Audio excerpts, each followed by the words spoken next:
Nginibingelele nginamkele ekhaya lamaphupho. Baningi-ke ababuza kuma-comment, ngizolokhu ngithatha nga-1 bese-ke ngiyaphendula khona la. Khona ubuze ngebhayisikili ukuthi uma uphupha ibhayisikili lokho kubika ukuthini. Siyatholakala lapha ku-TikTok, sine-page sichaza amaphupho. Siyatholakala ku-Facebook, sine-page sichaza amaphupho. Siyatholakala naku-TikTok, sine-page sichaza amaphupho.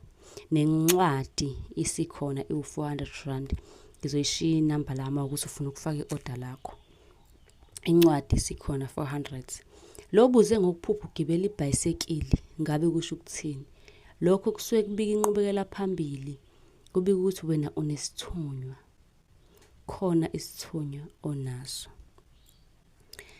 Ukuze uzothola ulwazi oluphelele ngamaphupho, sicela ke usibhalele kwinombolo yethu engizoyibhala la phansi, noma uyithathe ku-bio lapha ku-TikTok, ukuze ukwazi ke uthole ulwazi oluphelele ngawamaphupho kuyona incwadi. Leya ncwadi ke ayichazi into emfishane njengoba ngisho nje into emfishane.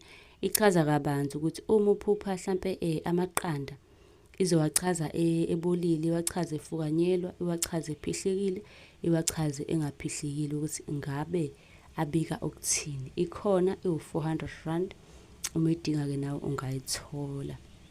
Ningakhohlwa ukusubscribe nesilandele kuwo wonke ama-page la engiwashilo. Ngithe siyatholakala ku-Facebook, sichaza amaphupho. Siyatholakala ku-TikTok, sichaza amaphupho.